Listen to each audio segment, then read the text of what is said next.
ரத்தினவாணி சமுதாய வானொலி வழங்கும்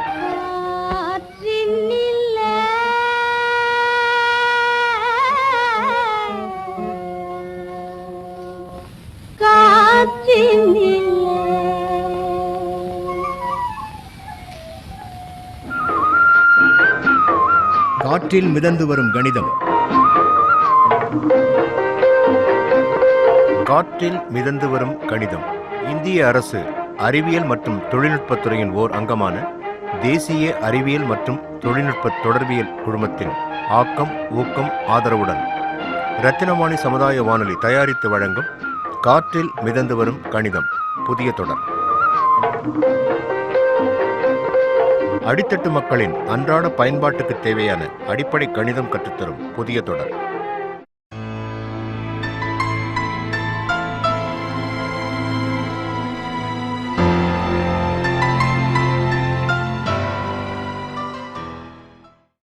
காற்றில் மிதந்து வரும் கணிதம் நாடகம் பகுதி 25. கட்டுமரத்தில் ஒரு காட்டு யானை. நாடகத்தில் நடிப்பவர்கள் அருண் பிரசாந்த், செந்தில், மெஹமுதா, ஆரோக்கியம், அங்கு பிரசாத், நிஷாந்த், கீர்த்தனா, சுகன்யா. நிபுணர் விளக்கம் வழங்குபவர் கணித பேராசிரியை சங்கீதா. கலந்துரையாடல் எழுத்து MS பெருமாள். ஒளிப்பதிவு ஒளித்தொகுப்பு அசோக் ஆப்ரஹாம். தயாரிப்பு இயக்கம் நந்தா நாகராஜன்.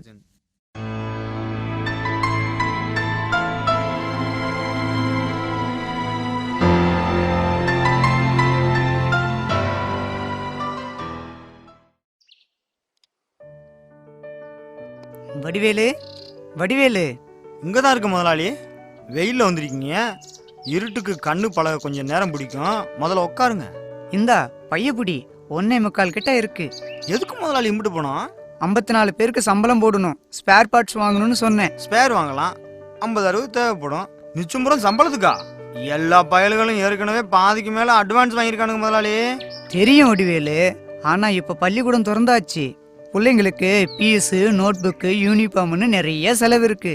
அதனால அட்வான்ஸ்ல கழிக்க வேணான்னு நேத்து செல்லப்பன் கேட்டுக்கிட்டான். எங்கிட்டையும் தான் கேட்டான். நான் ஒத்துக்கலையே. உங்ககிட்ட கேட்டிருப்பான், என்கிட்ட கெஞ்சினான்ப்பா. தெரியாம தான் கேக்குறேன் முதலாளி. நம்ம ஒர்க்கர்ஸ் குடும்பத்துல எவன் வீட்டு புள்ள கான்வென்ட்ல படிக்குது? எல்லாம் கார்பரேஷன் ஸ்கூலு, கவர்மெண்ட் ஸ்கூல்னு பீஸ் கிடையாது. மதியானம் சோறு கிடைக்குது. மிஞ்சி மிஞ்சி போனா வருஷத்துக்கு 3 யூனிஃபார்ம் ட்ரெஸ். கொஞ்சம் கண்ணை முழிச்சு உலகத்தை பார்க்க கத்துக்குங்க முதலாளி. பிள்ளைங்களை காரணம் காட்டி கெஞ்சிறப்ப ஆராய்ச்சி பண்ணிட்டு கையை இழுத்துக்கிறது தப்பு வடிவேலு. நமக்கு அவங்கள விட்ட ஆள் இல்ல, அவங்களுக்கும் நம்மளை விட்ட நாதி இல்ல. நம்ம பிள்ளைங்களுக்கு நாம தானே சமயத்துக்கு உதவணும். நீங்க பண்றது உதவி இல்ல முதலாளி, ஊழியம், தொண்டு ஊழியம். நல்ல முதலாளி, கொடுத்து வச்ச தொழிலாளிங்க.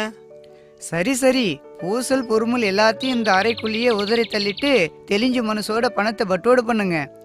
அப்புறம் வடிவேலு, மதுரையிலேருந்து ஒரு பையன் வருவான். இன்னைக்கோ நாளைக்கோ வந்து சேருவான். வந்தாச்சு, வேலையில சேர்ந்தாச்சு.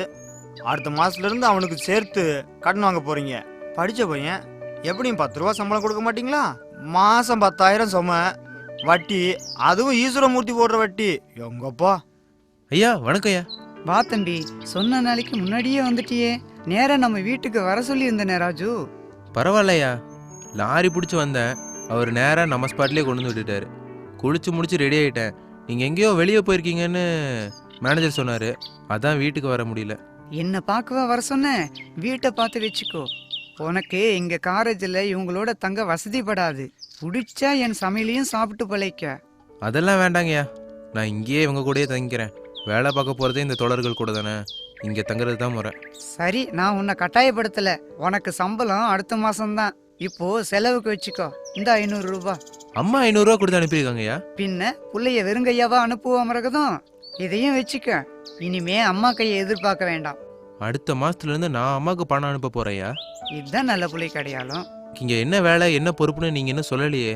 நீ படிச்ச பிள்ளையாச்சு, உனக்கு இந்த பட்டறையில் என்ன வேலை கொடுக்கறது? அப்போ என் மேலே பரிதாபப்பட்டு தான் வர சொல்லியிருக்கீங்க இல்லையா? நீ என் மேல பரிதாபப்பட்டு வந்திருக்கிறதுனால நான் நம்பிக்கிட்டு இருக்கேன். ஐயா, வயசான காலத்துல எனக்கு துணையா தெம்பா இருப்ப, துடிப்போட நிர்வாகம் பண்ணுவனு எதிர்பார்த்து தான் உன்னை வர சொன்னேன். கார் லாரி ரிப்பேர் பண்ணுற கரேஜில் நான் நிர்வாகம் பண்ண என்ன இருக்குங்க? ஏரோப்ளைனை கூட அக்கு வேற ஆணி வேற பிரித்து கலட்டி ரிப்பேர் பண்ணி மறுபடியும் ஒழுங்காக ஓட வச்சிருவேன். ஆனால் தொழிலாளர்களை மேய்க்கிறதுனா அப்படியா? மேய்க்கிறதா? அந்த வார்த்தை தப்பு ராஜு. சாரியா, ஒரு வேகத்தில் அப்படி பேசிட்டேன். தப்பு தான், மன்னிச்சிடுங்க. தொழிலாளர்கள்னாலே உனக்கு ஏன் அப்படி ஒரு பயம் வரணும்? பயமா இல்ல வெறுப்பா? ரெண்டும் இல்லையா, தயக்கம். அவங்க கொள்கை என்ன, கோரிக்கை என்னன்னு என்னால் புரிஞ்சுக்க முடியாது. அந்த தயக்கம்தான். அவங்க மனசுக்குள்ள என்ன இருக்கு, புத்திக்குள்ள என்ன இருக்குன்னு புரிஞ்சுக்க 24 மணி நேரமும் நம்ம விழிப்பா இருக்கணும். உரசல் மோதல் இல்லாமல் ஸ்மூத்தாக கொண்டு போகணும். இதெல்லாம் எனக்கு என் வயசுக்கு சரிப்பட்டு வராதுங்கய்யா. வேலை மட்டும் பார்க்குறேன், நிர்வாகம் நமக்கெல்லாம் ஒத்து வராதுங்க. நீ தான் சரியான ஆள் தம்பி. உனக்கு சரிப்பட்டு வரும், உனக்கு தான் சரிப்பட்டு வரும். எனக்கு நம்பிக்கை இருக்கு ராஜு. எப்படி நம்புறீங்க? இப்ப நீ சொன்ன பாரு, தொழிலாளர்கள் மனசுக்குள்ள என்ன இருக்கு, புத்திக்குள்ள என்ன ஓடுதுன்னு புரிஞ்சுக்கணும்னு. நல்ல நிர்வாகத்துக்கு அடிப்படையே அப்படி புரிஞ்சுக்கிற பக்குவம் தான். அந்த சூட்சமத்தை சொல்லிட்டியே, அதுதான் வேணும். ஐயா, இவங்க மத்தியில் நானும் ஒரு தொழிலாளியாக வேலை பார்க்க தான் வந்திருக்கேன். தொழிலாளர்களை விரட்டி விரட்டி வேலை வாங்குற நிர்வாக திறமை என்கிட்ட கிடையாது. என் குணத்துக்கு அது ஒத்தும் வராது. அவங்க வியர்வைக்கு மதிப்பு கொடுப்பேன். விருப்பு வெறுப்புகளுக்கு என்னால் பதில் சொல்ல முடியாது. அதுக்கான பொறுமையும் எனக்கு வராது. வேர்வையின் நிறம் வெள்ளை, வெறுப்பின் நிறம் சிவப்புன்னு நீ பயப்படுறியா தம்பி?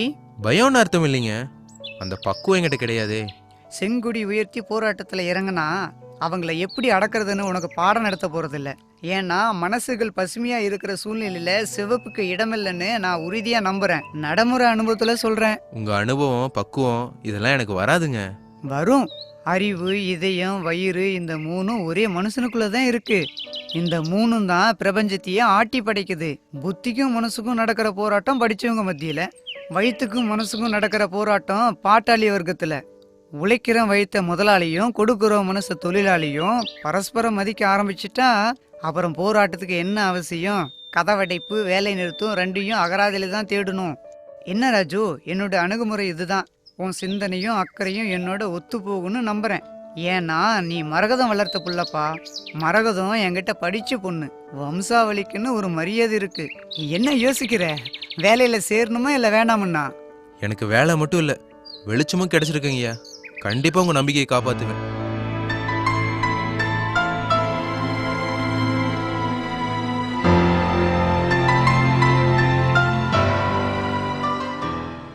ஏய், வரிசையில் வந்து இல்லைங்கப்பா. உங்களுக்கு சேர வேண்டிய சம்பளம் தான். ரிஜிஸ்டர்ல பேர் எழுதிட்டு இருக்கல, கையெழுத்து போட்டுட்டு பணத்தை வாங்கிட்டு போங்கப்பா. எங்கள் கையெழுத்து எல்லாம் நீயே போட்டுக்க. பைசா குறையாம பணத்தை மட்டும் கொடுத்துட்டு எங்களை சீக்கிரம் அனுப்புப்பா. மாசானம், நீ உழைச்சதுக்கு உனக்கு சம்பளம், அதுக்கு கையெழுத்து போட இன்னொருத்தரா? இங்கே பழக்கம் அப்படித்தான். யாராவது ஒருத்தர் மாற்றி மாற்றி கையெழுத்து போடுவோம். எங்கள் வசதி எப்படி? அது சட்டவிரோதம். மேனேஜர் சார், நண்பர்களை வரிசையில் வந்து நிற்க சொல்லுங்கள். ரிஜிஸ்டரை என்கிட்ட கொடுங்க, என் முன்னால் கையெழுத்து போடுவாங்க. அப்புறம் நீங்கள் பணத்தை கொடுங்க. செல்லப்பாண்ண, நீங்கள் தானே சீனியர், வந்து முதல்ல நில்லுங்க. யார்கிட்ட பேசுகிறேன்னு தெரிஞ்சுதான் பேசுகிறியா தம்பி? பணம் என்னை தேடி தான் வரணும், ரெஜிஸ்டர் என்னை தேடி தான் வரணும். இதுதான் நம்ம ரூல்ஸு. ஆஃபீஸ் ரூமை விட்டு கேஷ் பாக்ஸ் வெளியில் வராது, ரெஜிஸ்டரும் இந்த டேபிளை விட்டு நகராது. உங்களுக்கு சம்பளம் வேணும்னா உள்ளே வந்து கையெழுத்து போட்டு வாங்கிக்கோங்க. நீங்கள் சீனியர், அதான் முதல்ல கூப்பிட்டு கொடுக்குறோம். என்னமோ இவன் கை காசை கொடுக்க மாதிரி ஓவராக கெத்து காட்டுறான். யோ மேனேஜரு, பணத்தை எடுத்துகிட்டு இப்போ வர முடியுமா முடியாதா? ராஜு, அவன் முரடன். அவனுக்கு மட்டும் நான் கொண்டு போய் செல்லப்பா சம்பளத்தை தனியாக எடுத்து வைங்க. மற்றவங்களாம் வந்து வரிசையில் இல்லைங்க. மேனேஜர் சார், ரெஜிஸ்டரில் பேரும் சம்பளத்தொகை மட்டும்தான் எழுதிருக்கீங்க, மற்ற டீட்டெயில்ஸ் ஏன் எழுதலை? மற்ற டீட்டெயில்ஸ்னா அடிப்படை சம்பளம், டியர்னஸ் அலவன்ஸு, வீட்டு வாடகைப்படி, கன்வேயன்ஸு, டிரான்ஸ்போர்ட் அலவன்ஸ், அப்புறம் பிடித்தம் எந்தெந்த வகையில்? தம்பி, உங்கள் லெக்சரை அப்புறம் வச்சுக்கோங்க. முதல்ல பணத்தை கொடுத்து எங்களை அனுப்புங்க சீக்கிரம். எங்களுக்கும் வீடு வாசல், பொண்டாட்டி பிள்ளைங்கன்னு பொறுப்புகள் இருக்குது. நாங்கள் என்ன உன்ன மாதிரி பஞ்சம் முளைக்க வந்தவங்களா? பர்மனண்ட் ஒர்க்கர்ஸ்பா. அதனால தான் கூட கொஞ்சம் பொறுப்போட சம்பளம் பட்டு வடை செய்யணும்னு சொல்கிறேன். உங்களுக்கு மருத்துவ காப்பீடு இருக்குது, நைட் அலவன்ஸ் உண்டு, இதெல்லாம் தெரிஞ்சுக்க வேணாமா? அந்த கணக்கெல்லாம் மெயின்டைன் பண்ணுற வேலை மேனேஜருக்கு. அதெல்லாம் ஒழுங்காலாம் கம்பெனி இட்டுட்டு போகிறான். நீ கவலைப்படாத. யோ வடிவேலு, ஒழுங்க மாதிரிதான் பணத்தை நீ கீழே வை, இல்லைன்னா உன் மேலே நான் கை வைக்க வேண்டியது வரும். இந்தாங்கப்பா. தேவையா? எனக்கு தேவையா அந்த வம்பெல்லாம்? இந்தாங்கப்பா உங்க பணம். யாருக்கு எவ்வளோ வேணுமோ ஆளிக்கிட்டு போங்க. எத்தனை நாளைக்கு தான் நான் குட்டி சவருக்கு மட்டும் கொடுத்து நிறுத்த முடியும்? யோ மேனேஜரு, எங்களுக்கும் நியாய தர்மம் தெரியும். நீ எப்போ போல பணத்தை பட்டுவாட பண்ணு. புதுசாக வந்திருக்க ஆஃபீஸரை மட்டும் வெளியே நிற்க சொல்லு. சரிண்ணே, நான் வெளியிலேயே நிற்கிறேன். உங்கள் 55 பேரோட வேலை, சர்வீஸ், வாங்கியிருக்கிற அட்வான்ஸ், பாக்கி நிற்கிற வேலை இதெல்லாம் என் லேப்டாப்பில் பதிவு வச்சுக்கிறேன். அந்த கணக்கையெல்லாம் டேப்லெட் பண்ணி ஓனர் கிட்ட கையெழுத்து வாங்கிட்டு அப்புறம் சம்பளம் தர சொல்கிறேன். ஏய், என்ன ஓவரா துள்ளுற? மேனேஜர் சார், 55 பேருக்கும் ஆளுக்கு 1000 ரூபாய் கொடுத்து அனுப்புங்க. இப்போ அவசர செலவுக்கு மறக்காமல் நோட்டில் கையெழுத்து வாங்கிக்கோங்க. நீ யாரா எங்களுக்கு பிச்சை போறதுக்கு? அண்ணே வார்த்தை தடிக்குது, ஜாக்கிரதை. தலைவர்கிட்டயே மோதுறியா நீயே? உன்ன மேலே கையை வச்சா பணம் புரட்டிடுவேன். உட்கார ஒரு மூலையில சொல்றான். தம்பி தம்பி இப்படி வெளியே வந்துருங்க மொரட்டு பசங்க. மேனேஜர் சார், நீங்களும் பயந்துட்டீங்களா? அங்கே கரேஜ் வாசலில் பார்த்தீங்களா? ஈட்டிக்காரன், பொட்டி கடைக்காரன், சாராய ஏஜென்ட்டு நம்ம நண்பர்களோட சம்பளத்தை பறிச்சுட்டு போகிறதுக்கு 3 மணிலேருந்து சுற்றி வரானுங்க. நம்ம தோழர்கள் 30 நாள் உழைக்கிறதே அவங்க குடும்பம் 3 வேளையும் வயிறார சாப்பிட்றதுக்கு தானே. இப்போ சம்பள பணத்தோடு இவங்க கரேஜ் வாசலை தாண்டி போயிட்டா முடியுமா? அதான் சம்பள பட்டியல் பிடித்தம் அது இதுன்னு மிரட்டி வச்சேன். ஓ நல்ல குணத்தை புரிஞ்சுக்காம வெட்டுவேன் குட்டுவேன் நிக்கிறானுங்களே தம்பி. அட விடுங்கண்ணே, அவங்க உங்களுக்கு சேர வேண்டிய பணம் விடியறதுக்குள்ளே அவங்கவுங்க வீட்டுக்கு போய் சேரும்.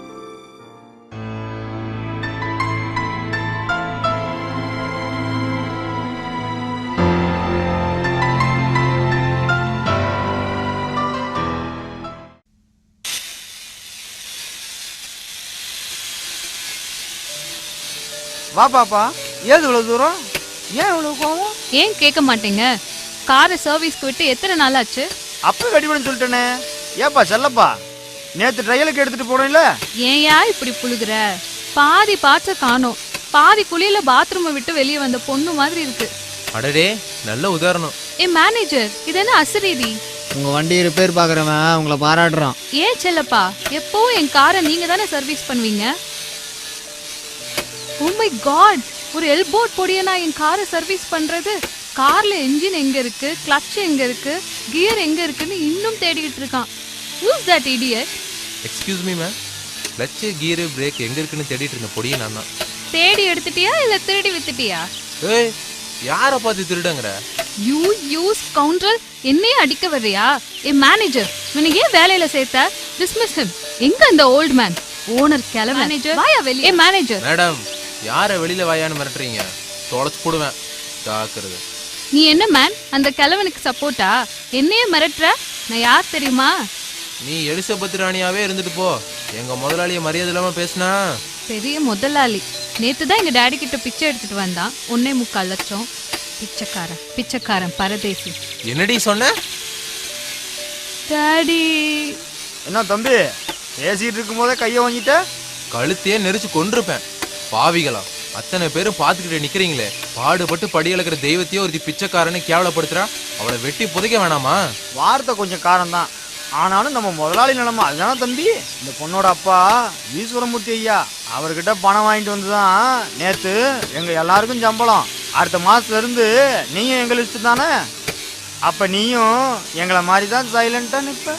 அடுத்த சம்பளத்துக்கு இன்னும் 29 நாள் இருக்கு. அப்போ இதே நிலைமை தானே யோசிங்க மேனேஜர் சார். என்னத்த மாற போகுது போ. இப்ப இந்த புள்ள விரோதத்தையும் சம்பாரிச்சுக்கிட்டோம். இது வரைக்கும் வாங்கின கடனை கீழே வையின்னு ஈஸ்வரமூர்த்தி வந்து நின்னா என்ன பண்ண போறோமோ.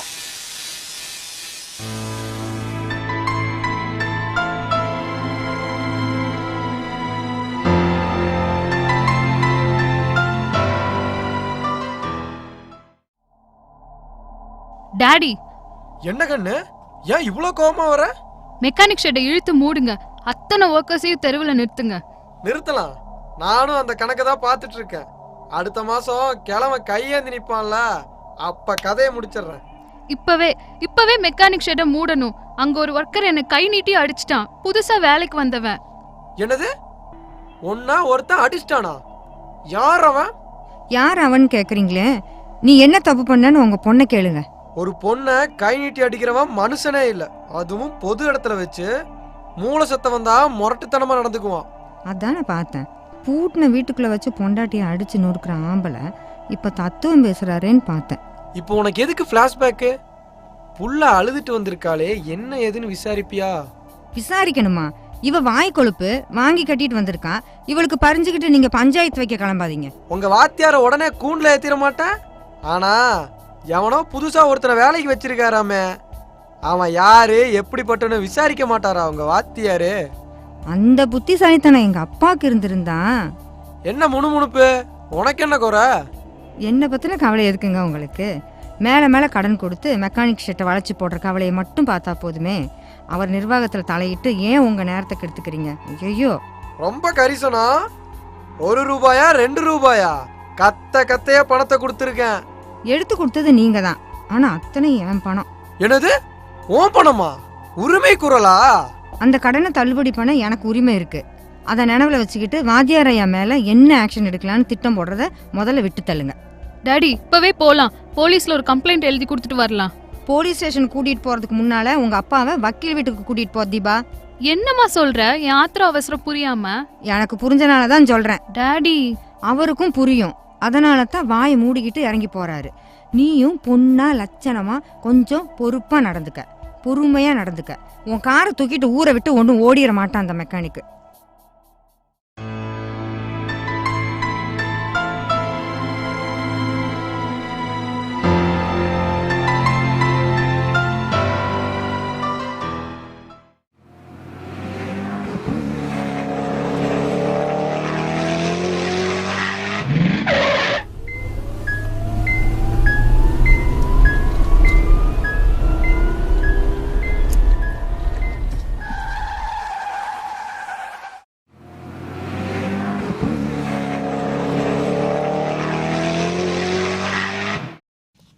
ஏண்டி இவளே, காலேஜ்க்கு கட் அடிச்சுட்டு வெளில சுத்தலாம்னு கோயம்புத்தூர்ல போறதுக்கு இடமே இல்லையே.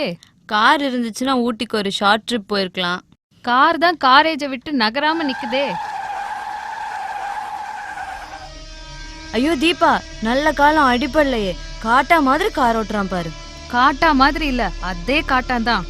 அறிவு இருக்குதா மேன்? இருக்கு. அங்க பஞ்சமா? ஆனா இரவல் தரதா இல்ல. பாவம், தீபாவோட புக்ஸ் எல்லாம் மண்ணில் விழுந்துருச்சு. புத்தி மண்ணுல சிதறனா தான் பொறுக்கிறது கஷ்டம். புக்ஸ் தானே, தூசி தட்டி எடுத்துக்க சொல்லுங்க. அதே rowdy attempt murder. Police police. என்னங்கடி தந்தி பாஷை? ரோட் ரூல்ஸ் தெரியாம சண்டி மாடு மாதிரி நடு ரோட்ல நடந்து வந்துட்டு. தீபா உன்னை மாடுங்கிறாண்டி. மாடுங்கன்னு ப்ளூரல்ல தான் சொன்னேன். கார் சாவியை கொடுத்துட்டு நடைய கட்டு மேன். இது என்னோட காரு. இத பாத்தியா? இது என் சீட்டு. இப்ப கார் என் கஸ்டடியில இருக்கு. கை எடுக்கிறீங்களா? எடுக்காட்டி என்ன செய்வ? நான் கைய வைப்பேன். பாருடி, கம்ப்ளைண்ட் கொடுக்க பேப்பர்ல கைய வைப்பேன்னு. எஸ்பி ஆபீஸ் இதே தெருவில் தான் இருக்கு. போய் நேர்லயே கம்ப்ளைண்ட் கொடு. என் காரை நான் இப்பவே டெலிவரி எடுத்துக்கிறேன். நடு ரோட்ல டெலிவரியா? கஷ்டண்டா சாமி. கார்க்கு இப்ப நீ தர போறியா இல்லையா? ஒர்க் ஷாப்புக்கு கொண்டு போய் ஒப்படைக்கிற வரைக்கும் என் டியூட்டி முடியாது. கார் எடுக்க போறேன், முடிஞ்சா குறுக்க விழுந்து தடுத்து பாரு. பார்க்கலாம். வந்துரு தீபா, அவன் கார் உன் மேல ஏத்திர போறான். ஏத்திருவானா? அவ்வளவு தைரியம் இருக்குதா?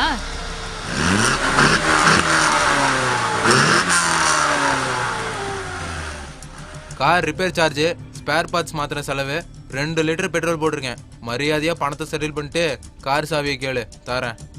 எவ்வளவு மேன்? எத்தனாயிரம்? இந்த பொறுக்கிட்டு போ. பணத்திமிரு, ரூபாய் வீசி எறிகிற. நான் தொழில் தர்ம தெரிஞ்சவன். மெக்கானிக் செட்டிக்கு வந்து செட்டில் பண்ணிட்டு மன்னிப்பு கேளு, கார் கீயை தரேன்.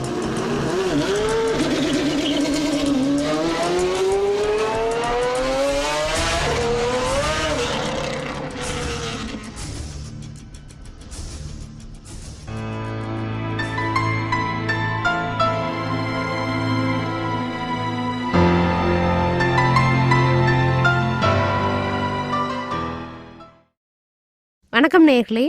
நமக்கு வாழ்க்கையில் பார்த்திங்கன்னா ஒவ்வொரு ஸ்டேஜ்லேயும் ஒவ்வொரு ஆசை, ஒவ்வொரு குறிக்கோள் அப்படின்னு வந்துகிட்டே இருக்கும். அதே மாதிரி தான் என்னதான் பைக்கில் வந்து இறங்கினாலும் காரில் வந்து இறங்குறதே ஒரு பெரிய கௌரவம் தான்.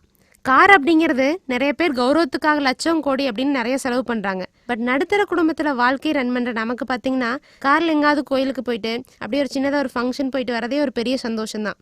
இப்போ பார்த்தீங்கன்னா நம்ம ஃபேமிலிக்கு ஏற்ற பட்ஜெட்டில் ஒரு மாருதி சுசுகி 800 கார் புதுசாக வாங்கினா எவ்வளோ ரேட் வரும், செகண்ட் கார் அதாவது வேறு யாராவது யூஸ் பண்ணி நம்ம மறுபடியும் வாங்குற கார், அது மாதிரி அதுக்கு டிங்கரிங், ஸ்ப்ரே, பெயிண்டிங் இது மாதிரி ஒர்க்கெல்லாம் எவ்வளோ செலவு வரும், இதில் வர கணிதத்தோட முக்கியத்தை பற்றி நம்ம இப்போ பார்க்கலாம். சரி நேயர்களே, இப்போ ஒரு மாருதி 800 ஒரு கார் புதுசாக வாங்கினா எவ்வளோ வரும்னு பார்த்தீங்கன்னா ஒரு ஷோரூமில் 2,38,000 ஒரு 3,40,000 வரைக்கும் வரும். சப்போஸ் இது வந்து ஒரு இவ்வளோ அமௌண்ட் என்னால் கட்ட முடியல அப்படின்னு நினச்சிங்கன்னா ஒரு மாதம் ஒரு தவணை முறையில் கட்டலாம் அப்படின்னு பிளான் பண்ணிங்கன்னா ஒரு குறைஞ்சது ஒரு 4,500 ஒரு தவணை முறை திட்டம் இருக்குது. இது வந்து எவ்வளோ அமௌண்ட் வந்து நீங்கள் அதிகமாக கட்டுறீங்களோ அந்த அளவுக்கு உங்களோட வட்டி விகிதம் வந்து கம்மியாகும். சரி, இந்த அளவுக்கு என்னால் பணம் செலவழிக்க முடியாது அப்படின்னு நினைக்கிறவங்க செகண்ட் கார் வாங்கலாம். அதாவது யாராவது ஒருத்தர் யூஸ் பண்ணி மறுபடியும் நம்ம அதை வாங்குறவங்க. இப்போ எடுத்துக்காட்டுக்காக பார்த்தீங்கன்னா ஒரு 2008 மாடல் ஒரு மாருதி சுசுகி 800 வாங்குறோம்னா அது வந்து அட்லீஸ்ட் ஒரு 1,00,000 ரேட் வருதுன்னு வச்சுக்கலாங்க. சரிங்களா?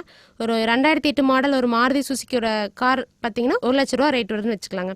அதுக்கு டிங்கரிங், ஸ்ப்ரே, பெயிண்ட்டு இது மாதிரி ஒரு பர்பஸ்க்காக ஒரு 15,000 செலவாகும். இது போக ரிப்பேர் கூலின்னு சொல்லிட்டு ஒரு 1000 ரூபா மெக்கானிக் ஷாப்பில் போடுவாங்க. இது போக ஸ்பேர் பார்ட்ஸ்னு சொல்கிறது, அதாவது அதுக்கு ரேடியேட்ரு, கிளாஸு, லைட்டு, முன்னாடி பின்னாடி லைட்லாம் மாட்டிருக்கு. இதுக்கு பார்த்திங்கன்னா வரி போடுவாங்க, அதாவது ஒரு 14% வந்து வரி போடுவாங்க. இதுக்கு அட்லீஸ்ட் ஒரு 4000 ரூபாய் செலவானாலும் இது போக மெக்கானிக்ஸ் பார்த்திங்கன்னா அட்லீஸ்ட் ஒரு கார் ரெடி பண்ணுறதுக்கு ஒரு 3 மெக்கானிக்காக தேவைப்படும். ஒரு மெக்கானிக் பார்த்திங்கன்னா ஒரு நாள் கூலி பார்த்திங்கன்னா 350 ரூபா வரும். அப்படின்னா 3 மெக்கானிக் எவ்வளோ கூலி வருங்க? 3 × 350 ஒரு 1050 ரூபா வரும். இப்போ ஒரு செகண்ட் ஹேண்ட் காரை வாங்கி அதுக்கு செலவு பண்ணுற கூலி, அது போக அது வாங்கின கூலி பார்த்திங்கன்னா அதனோட முதலீட்டு தொகை பார்த்திங்கன்னா 1 லட்ச ரூபா. அது போக ஒரு டிங்கரிங்காக ஒரு 15000, அது போக ரிப்பேர் கூலின்னு சொல்லிட்டு ஒரு 1000, அது போக ஆள் கூலின்னு சொல்லிட்டு ஒரு 1050, அது போக ஸ்பேர் பார்ட்ஸுக்காக ஒரு 4000 ரூபாய். மொத்தம் பார்த்திங்கன்னா 1,21,50 ரூபா. அதாவது ஒரு செகண்ட் ஹேண்ட் கார் வாங்குறதுக்கு 1,20,000 1.5 லட்ச ரூபா வரைக்கும் செலவாகும். எனவே நேயர்களே, இன்னைக்கு நமக்கு ரொம்ப பிடிச்ச கார் வாங்குறத பற்றியும் அதில் வர கணிதத்தோட முக்கியத்துவத்தை பற்றியும் பார்த்தோம். நேயர்களே, ஆடம்பரத்துக்காக வாகனத்தை வாங்கி பணத்தை விரயப்படுத்தாமல் குறைஞ்ச செலவில் அதிக கிலோமீட்டர் கிடைக்கிற வாகனம் எதுன்னு பார்த்து வாங்கி வாழ்க்கையை சிக்கனத்தோட வாழ பாருங்க.